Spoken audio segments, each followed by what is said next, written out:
For this training, we'll be discussing how practitioners and advocates can provide culturally appropriate and considerate care for survivors of gender-based violence, using how we at Sahiyo work with survivors of female genital cutting as a case study. And with that in mind, our agenda will consist of providing an overview of FGMC, as well as sharing some of the videos from our digital storytelling project that we created in conjunction with an NGO called Story Center. And this project was called Voices to End FGMC, and these videos will help us better understand how we as providers can give support to survivors. And we'll also look at tools such as the George Washington University FGMC Toolkit and other resources that are available to help you and your organizations think through how to provide better care. And in order to facilitate conversations and help you practice some skills in that area, we'll be using mock conversations as a tool, which you all will learn more about later. And finally, we'll end with a quick Q&A and reflection session where you can ask our speakers any questions you may have and reflect on our learning. And without further ado, I'll hand it over to you, Maria.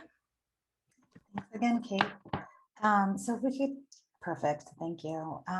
Just to start off with, this next section really is going to involve talking about the who, what, where of gender-based violence. And we just want to do so to make sure everyone's on the same page too, because we know everyone comes with different experiences to this training.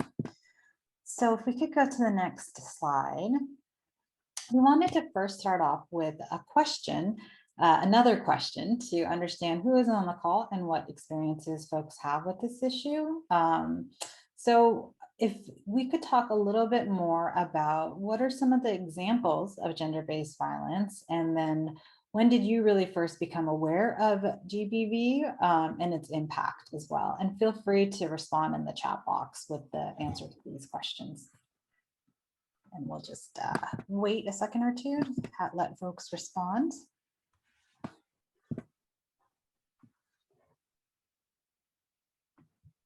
And feel free to respond. If you're not comfortable responding to both, you can respond to one. We could start off with what do you feel are forms of gender-based violence?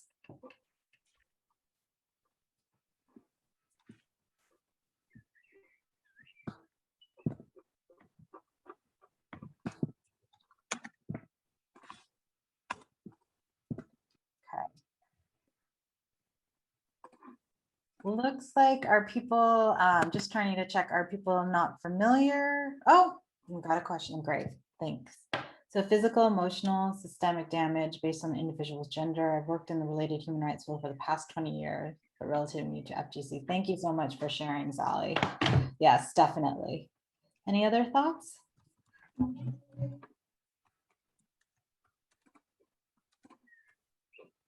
Human rights violation encompassing all forms of violence, physical, emotional, mental, economical, systemic. Yep. Violence directed at individual based on their biosex, definitely. Great. Feel free to continue to chat about this too. And we do want this to be interactive, so throughout, please feel free to make any comments, ask any questions, to continue conversation as well. We feel like it's very beneficial to learn from each other as well. So I'm going to go to the next slide. Just to make sure that we all are on the same page, and it sounds like we are, gender-based violence refers to harmful acts directed at an individual based on their gender, and it's rooted in gender inequality and the abuse of power and harmful norms. And gender-based violence can include everything from domestic violence to sexual assault to child marriage to, of course, female genital mutilation or cutting. Even thinking about things like toxic masculinity and how does that impact us is another form of gender-based violence. LGBTQ violence too. So really looking at, yes, again, how does gender impact us all in harmful ways across the board? Go to the next slide. So we wanted to introduce these ideas really at the beginning and hope that you'll think about them as we go throughout the presentation. As Kate kind of mentioned, we're going to be using FGC as a case example to really think through how to work with survivors. But overall, some key themes we want you all to keep in mind when working with survivors of any type of gender-based violence are the idea of respect. So thinking about the actions that you take and how they're guided by hopefully respect for survivors' choice, their wishes, their rights, their dignity. The safety, really thinking about the safety of the survivors as a number one priority, whether that means physically, emotionally, safety in their well-being. Confidentiality, so people again have the right to choose to whom they will or will not tell their story to. And maintaining confidentiality means not sharing information with anyone, of course. And these are themes that you might be all familiar with, again, because recognizing you've been working, but we just feel it's important to keep these at the top of mind in this presentation. Non-discrimination, so providing equal and fair treatment to anyone in need of support. And then also relatedly, information and knowledge. So really thinking through what resources might exist in your area, or looking for what resources might exist and being aware of them, so that if you have survivors coming to you, you can provide information to them. And this can include anything from health resources to physical and mental health, to crisis lines. If a survivor is looking to interact with the legal system, if there are law referrals, or and we know that the criminal justice system is very controversial and not everyone wants to go to that, but if there is that information, being able to provide that in case that's a survivor's choice too. So again, just trying to keep these ideas in mind as we continue to go throughout the presentation. So if we go to the next slide. Okay, so as we said, we're going to use female genital mutilation or cutting, or FGC, as an example. And to ensure that we're all on the same page with what FGC is, the definition given by the World Health Organization is that FGMC involves a partial or total removal of external female genitalia or other injury to the female genital organs for non-medical reasons. It is recognized internationally as a human rights violation, torture, and an extreme form of violence against women and girls, and is usually performed anywhere between birth and puberty, although it does also happen to adult women. And so throughout this presentation, I'll be referring to, and others might be referring to it as FGMC, and sometimes we'll refer to it as FGC. And I wanted to note that there are different terms for it. One thing to be cognizant of, particularly if you are working with communities or you come across survivors, is that there are different names, and some of them are local and in terms of the communities that practice it. So, but it's always best to reflect the language that survivor is using too. So some might really identify with calling it female genital mutilation. Others might identify with calling it cutting. Others might still say their local terms, some of which are katna or bando or sunna too. So whenever you're working with survivors in general, being able to kind of reflect back the language that they're using is really helpful. Okay, so can we go to the next slide? Alrighty, and I know we've discussed it a little bit in the past, but just as a reminder that FGC is a form of gender-based violence and child abuse, and like other forms of gender-based violence, such as been shown in research into domestic violence, FGC is a learned behavior of childhood and is often surrounded by a culture of silence, stigma, and shame. It is a form of generational violence. But gender-based violence can also include childhood marriage, rape, sexual assault, honor crimes, domestic violence, and other crimes against women. But it is important to note, given COVID-19 and what we know about its impacts, that it is likely to compound existing gender inequalities and increase gender-based violence. And in many countries, one of the key tools to end FGMC was the classroom and education. But with many schools closed worldwide, girls everywhere have become more vulnerable to FGMC. And in fact, according to the UN, COVID-19 itself will leave an additional 2 million women and girls vulnerable to FGC. Next slide. In general, the World Health Organization defines 4 different categories for FGMC, and these categories are very broad. Type 1 involves the excision or removal of the clitoral hood with or without removal of part or all of the clitoris. Type 2 involves the partial or total removal of the clitoris and the labia minora with or without the excision of the labia majora, and this is sometimes referred to as excision.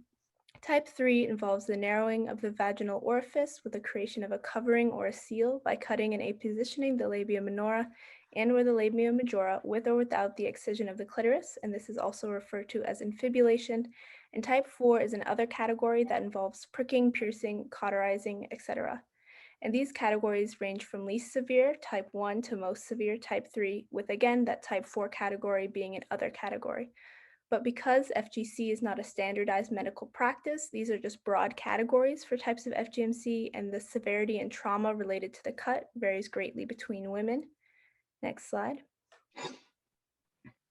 And contrary to many claims, FGMC does not have any health benefits for girls and women. FGMC can cause severe bleeding problems, urinating, and later cysts and infections, as well as complications in childbirth and increased risk for newborn deaths. It can also impact sexual health as well as mental health. But the impacts from FGMC can vary according to person, and some folks may experience none of these complications, while others may experience multiple. And some proponents of FGMC say they don't have what they consider to be a traumatic experience with FGMC. However, there's no one universal experience. Next slide. And in many communities, FGMC is considered a social norm. That means it has been justified in all sorts of ways so that it can continue generation after generation. And some of the reasons given for its continuation can include to control sexuality, for marriageability, tradition and culture, cleanliness, religion, health aesthetics, and some people have even argued that it enhances sexual pleasure. But one thing that is important to note is that the reasons for that FGMC is performed can shift over time in a community. And for instance, for many years within the Bora community, the central idea of why FGMC was performed was the idea that women were not supposed to be sexual. However, now many religious authorities promote the idea that FGMC is a religious requirement over the idea that women are not supposed to be sexual. But regardless of the reason given, it's important to remember that it is a social norm and that all communities have social norms, such as wearing a mask during the COVID-19 pandemic. However, there are harmful social norms, for example, child brides in the US or certain religious denominations not allowing different forms of medical care. Next slide.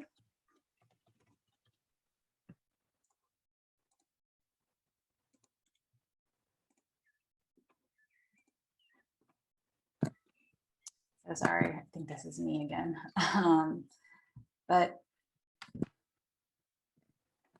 So thanks, Kate, for that. I think I just want to emphasize something that Kate said. So like for those particular who are not familiar with FGMC, it is a very complicated form of gender-based violence. And Kate mentioned this, but there are many different experiences of it. And so women do have things, and it really varies depending on how they were cut, where they were cut, their emotional triggers, the circumstances around that too.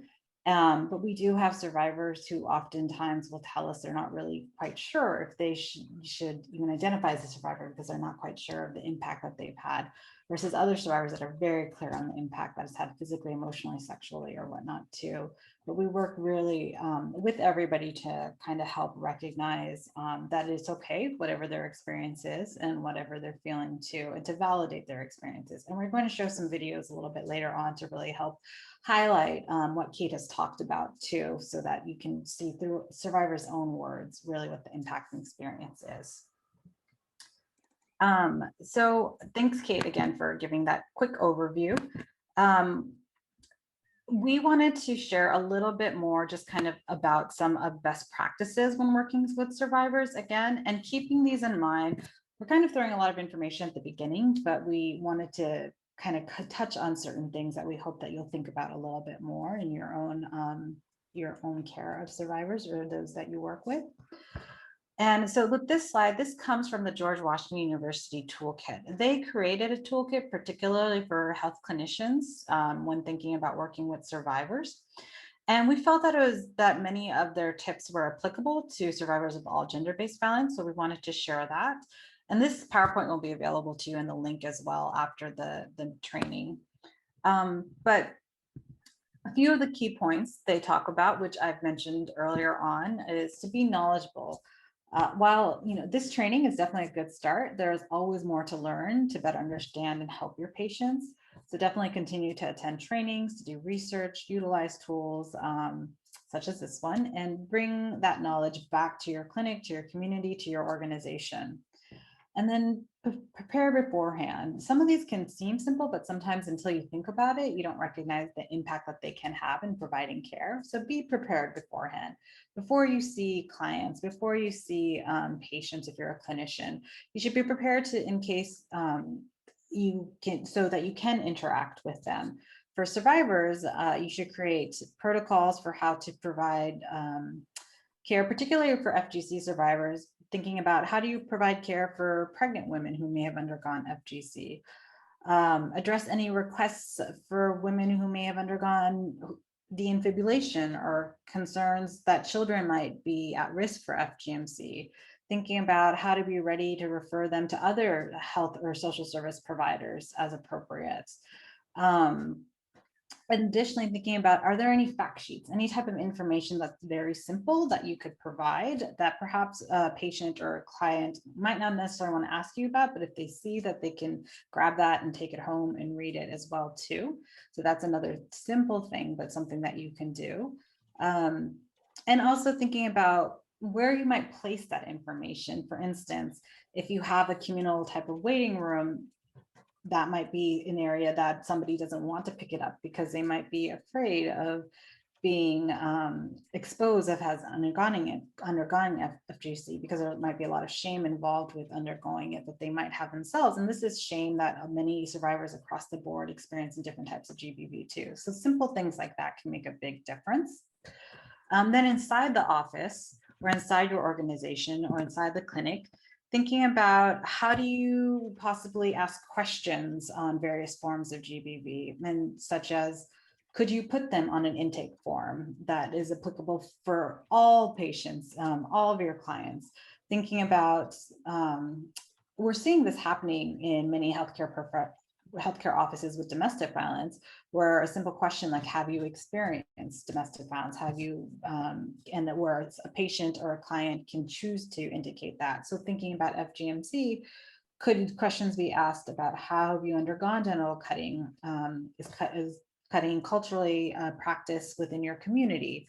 Questions like that. Again, it gives the potential survivor an opportunity to report, and that can potentially help open up a dialogue and discussion, but they can disclose or choose not to disclose.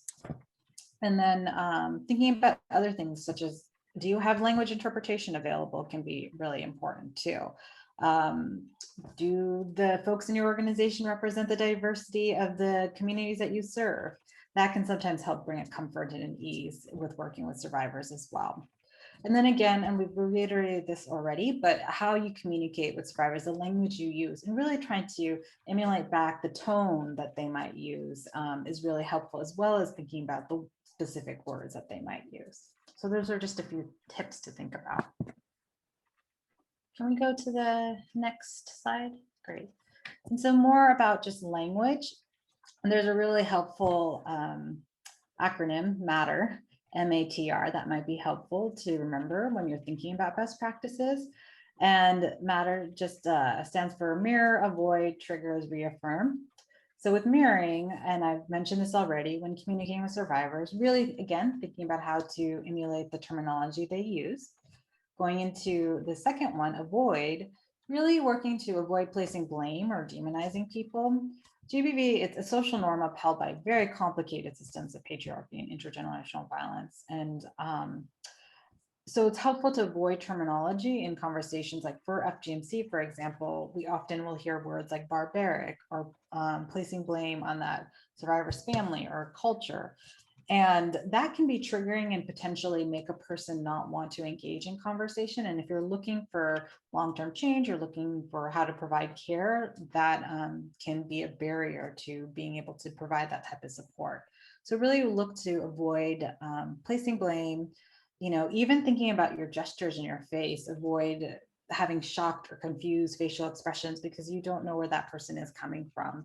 And that those types of expressions could potentially alienate that person further from care. And I definitely have heard experiences of that as well in the healthcare setting, where survivors have just curiously wanted to find out more. And then that kind of shocked reaction makes them hesitant to, and then they decide not to engage in that kind of conversation or to ask anybody questions. Triggers.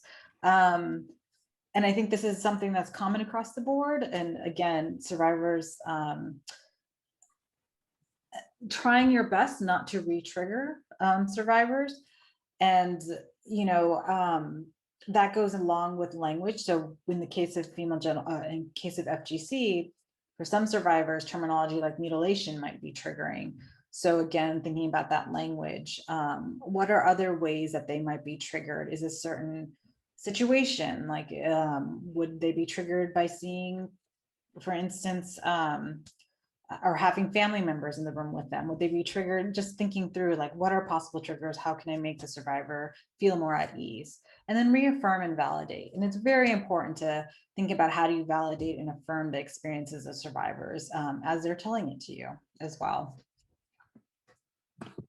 We could go to the next slide. All right, so we're going to jump in and we're going to talk a little bit more about storytelling.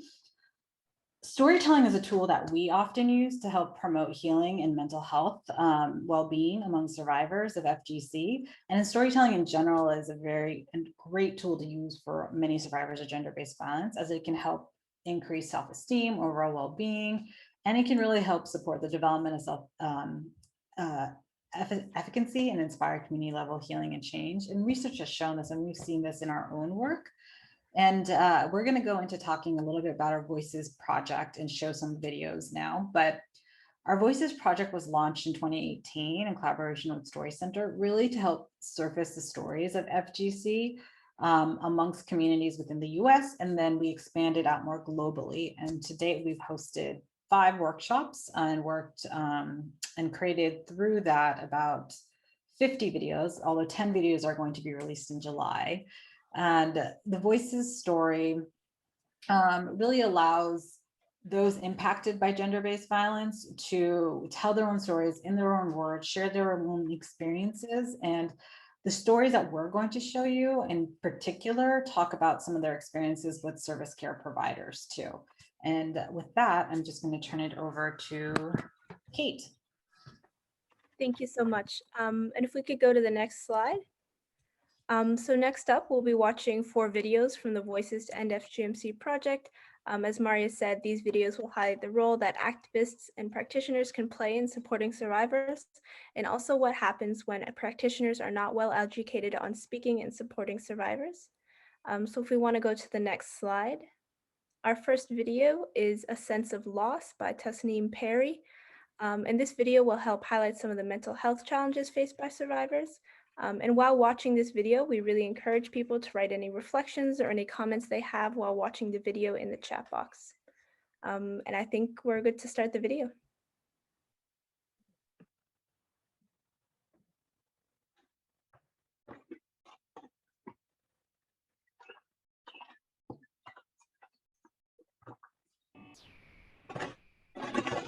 When I turned 40, I felt brave enough to seek counseling. It took me a long time to be ready to deal with the grief and trauma of FGM and the guilt I experienced after speaking up about it and exposing my family and culture's dirty secret. Once I began counseling, I wanted to know firsthand what was done to me and if it would explain why I was childless. Up to that point, all the medical professionals I had seen for various reasons over the years had completely ignored my FGM during examinations. This time, I got an appointment with a female FGM specialist. I told her my FGM was done in a medical setting when I was 7 years old. After examining me, the doctor said that what happened to me had nothing to do with whether or not I could get pregnant. Then she said, women's vaginas and clitorises come in different shapes and forms. Every woman's body is different. I can't see any visible scarring. You could have been born this way with no visible clitoris. Looking back now, I think she meant to be kind and put my mind at ease. But her words that meant to offer comfort only caused more suffering. I had wanted a doctor's validation, an acknowledgement that the FGM was real and not something only in my mind. Instead, her failure to listen to what I had told her about being cut and her focus on the lack of physical evidence just emphasized the pain. I'm lucky I was mutilated in a way that left no scarring, but FGM is about more than bodily harm. After a year of counseling, I've got some closure and perspective, and yet nothing will erase the sense of loss I feel at what was done to me without my consent.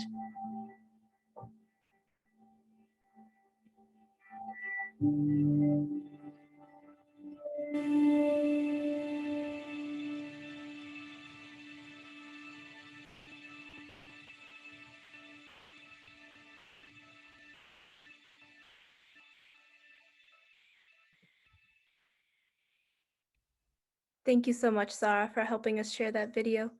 And now that we've watched Tasneem's story, we just wanted to share a few of the key reasons why we want to show her story. And first up is that despite going to a specialist, Tasneem still felt dismissed and unsupported by that practitioner who invalidated her experience with FGMC. And again, just highlighting what we mentioned before about the importance of validation.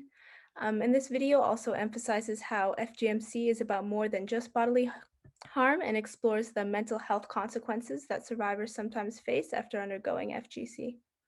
Next slide. And now we'll be watching Finding My Voice by Renee, and her video will help highlight some of the physical health challenges that survivors often face. So we can go ahead and start her video.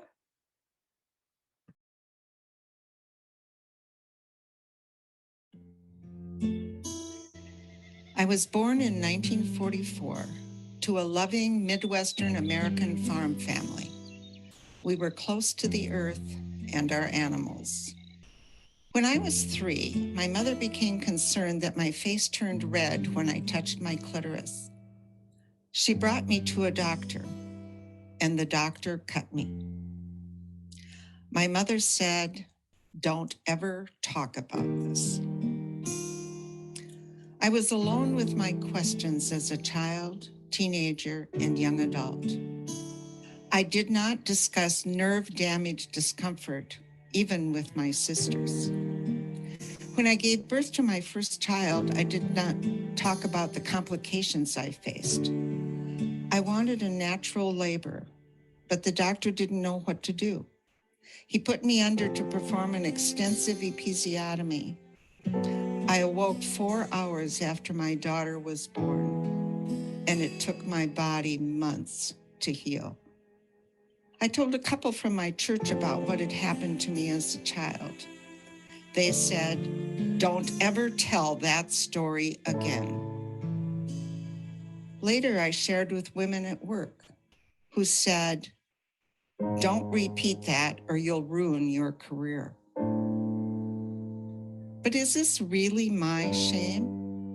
What about other women having their babies with doctors who don't know what to do? I could not stay silent, and I started reaching out to new people.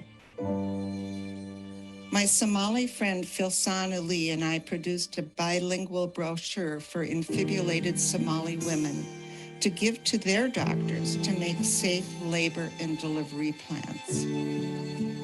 I went public internationally, and my close friends and family supported me. Creating art and connecting with nature has helped me heal. I've learned to spin wool and weave on a loom. I have found peace in flower gardens, weeding, deadheading, and making bouquets. Today, I live where eagles soar and deer feed by a river.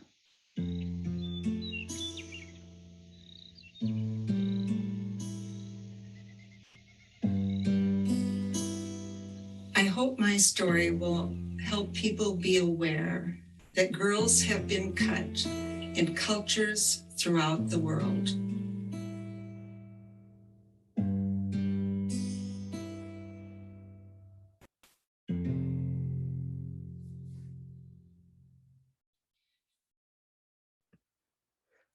Thank you so much. Yep, and there are a few key reasons why we like to share Renee's story as well. The first reason is that Renee's story is oftentimes a shocker to people because of misconceptions around who FGC occurs to. And Renee's story highlights how up until the 1950s, a form of FGC, clitorectomy, was performed to treat women for hysteria, to stop masturbation and lesbianism. And in Renee's case, it was to stop her from masturbating. And her story also highlights some of the physical consequences that can occur and have occurred for her during childbirth, and the lack of education from practitioners, as well as how community shame often keeps women silent on these issues. And another important thing to know about FGC is that in countries such as the United States, there's a growing concern that FGC is being medicalized and actually performed by healthcare professionals as a way to justify it and make it appear safer. And in fact, in 2017, there was a doctor charged for performing FGC in the United States. Next slide. And next up, to help highlight some of the additional trauma that survivors of FGC can endure while undergoing routine medical procedures, we will next be watching Sue Sun's story, Lithotomy Position. And again, please feel free to comment your responses in the chat box.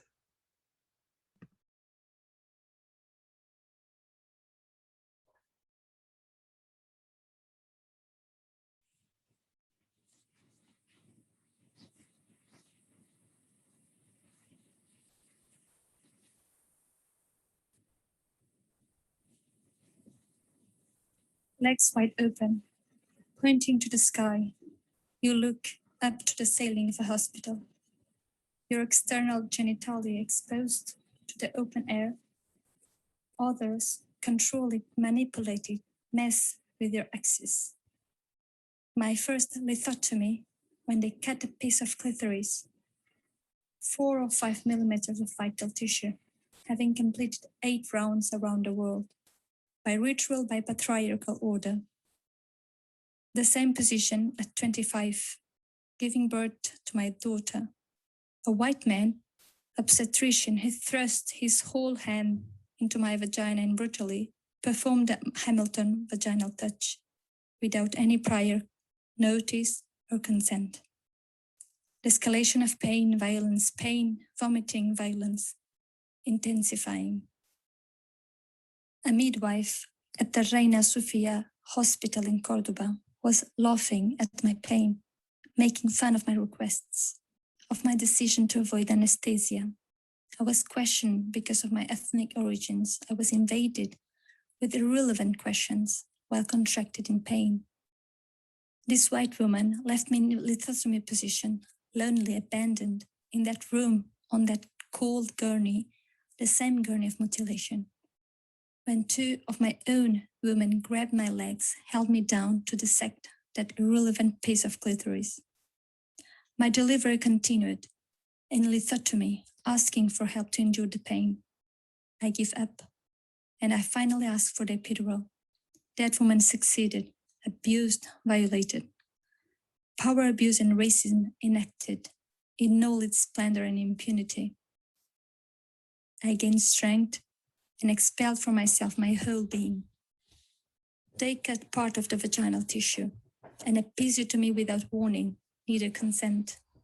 All goes well, they say. My daughter is fine. No reason, no consent. 2 cuts in lithotomy position, looking at the ceiling. Vulnerable, with legs wide open, exposed. Katana, all these cuttings. Prints of patriarchy, misogyny, institutional racism, woman towards woman.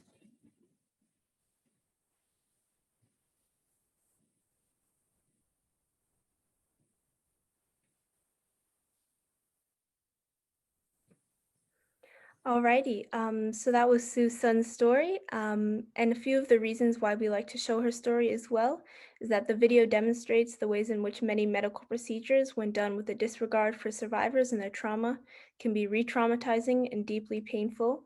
As well, this video also explores the intersection of racism in the medical field and how systemic racism can negatively impact survivors of gender-based violence. And next up, we have our final video, which is Challenging Ideas by Hunter, who's actually joined us today. And her video helps to highlight some of the challenges that advocates face when speaking out about FGMC. So I think we're ready to go, and please feel free to comment in the chat box as well.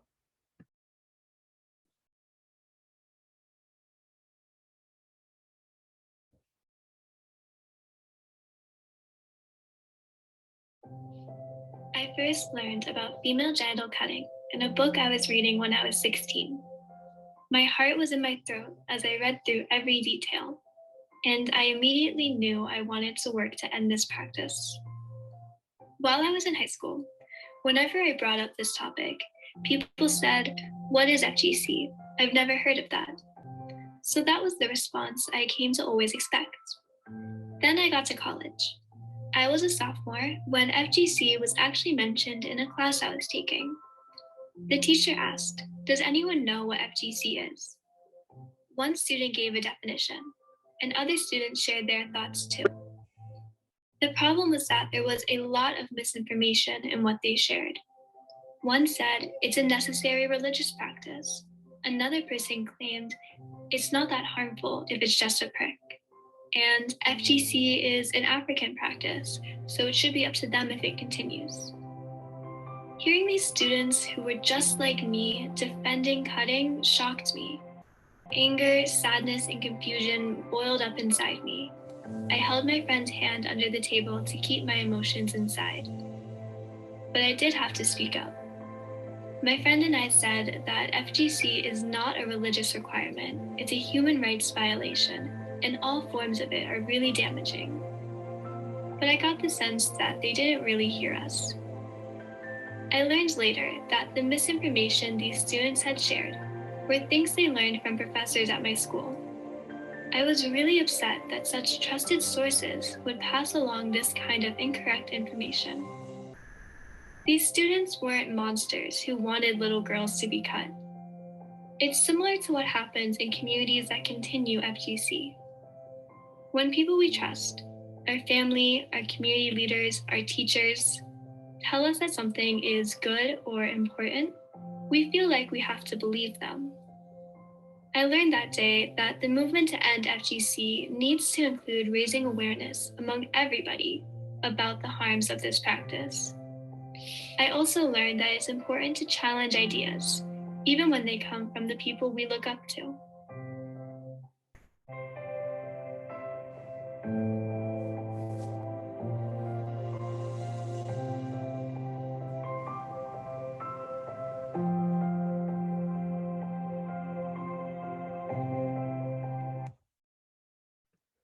Thank you so much, Hunter, and we're so glad to have you here today.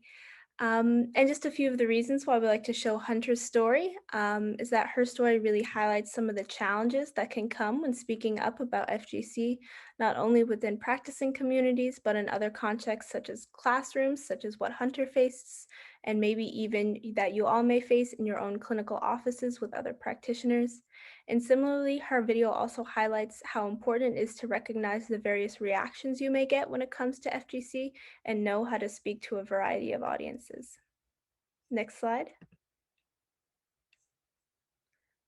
Alrighty, and I think I'll hand it over to Maria now to introduce the mock conversations. Great, thank you so much, Kate. And please feel free to continue chatting about the Voices videos in the chat box. I'm glad to see people are resonating with them too and finding some of the information new and helpful as well. So now that you've seen the videos, recognize we're running up low on time, but we very much wanted to do a little bit some hands-on training. And so one tool that we found very helpful in thinking about how to work with survivors and become comfortable engaging with survivors is really to practice doing mock conversations. In other words, role-playing scenarios. And so we wanted to practice doing a few mock conversations, but to start with, I'm going to turn it over to Kate and to Sarah first to demonstrate a mock conversation. And then what we're going to do is go into breakout rooms for about 10 minutes and practice. You'll all get a chance to practice breakout or a mock conversation based on one of the videos that you've seen here. Thank you so much. So I think Sarah and I are just going to demonstrate a quick conversation between an advocate and a friend or family member. And we just wanted to emphasize that the goal of these conversations is not to be perfect, but just to practice having difficult conversations. And the scenario that we're going to demonstrate is just a model of what we hope your conversations might look like.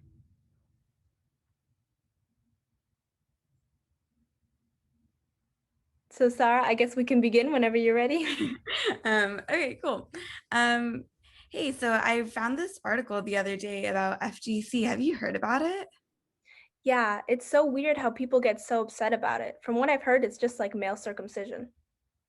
What do you mean? No, I was reading this article and it's crazy. These girls are cut. It seems really, really harmful. I don't know. I mean, from what I've heard, it's just like male circumcision and it's just a little bit of skin. I mean, how bad can it be? But it's not. It's like so much more than a little piece of skin. I thought it was like that at first. Like that's what I thought when I first read it. But like when I read it more, it was definitely like more than that. It seems like they're like actually cutting off a nerve. I don't know. I mean, I've heard people say that it's a human rights violation. And I mean, you wouldn't tell someone who had their son circumcised that they violated human rights because it's just a cultural practice. But they're so different. Like male circumcision has like so many health benefits, but like based on the article I read, like FGC seems to have so many more health implications. It seems just very, very different and like incomparable. Mm. I mean, I guess you seem really passionate about it. You know what? Maybe if you send me the article, I'll check it out and I'll see what you're talking about. Yeah, I'd love to like continue the conversation. I'll definitely send you the articles that I read. I think it's gonna make you look at it from a different perspective. I'm not sure, but I'll read the article.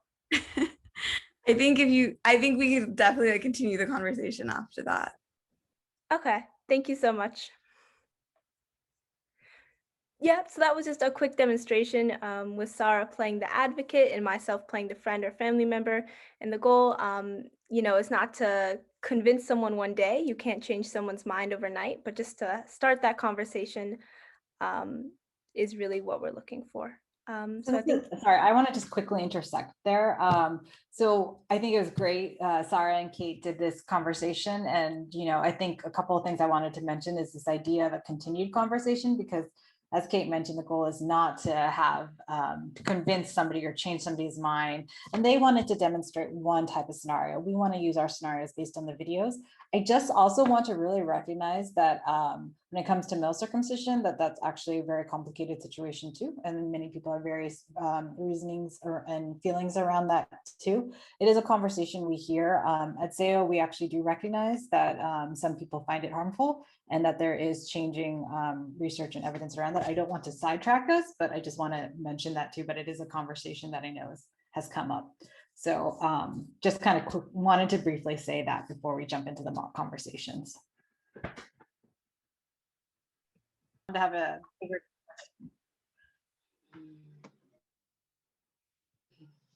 That's okay. Could we put the slides back up really quickly?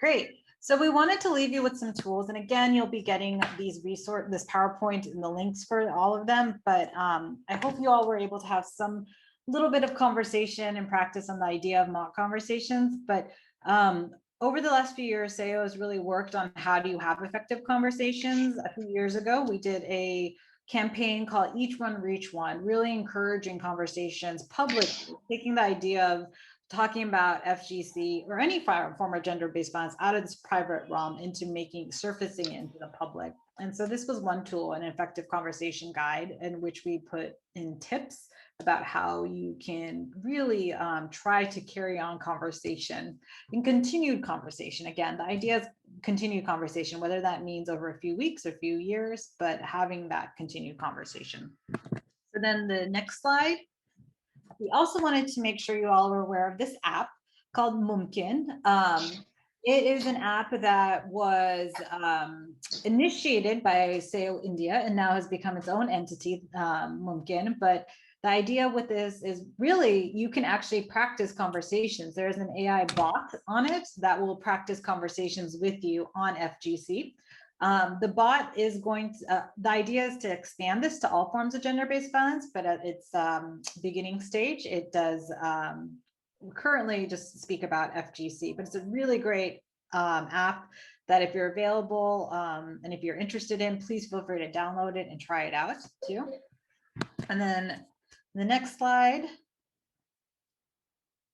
We also created this guide. This guide was actually specifically created for media to really think about how media can portray FGMC, but there are really some great tips in here if you're working on this issue or other gender-based violence issues, thinking about the illustrations you use, the language you use, and we thought this would be a helpful resource for you all to think about in your own practice and within your own organizations as well.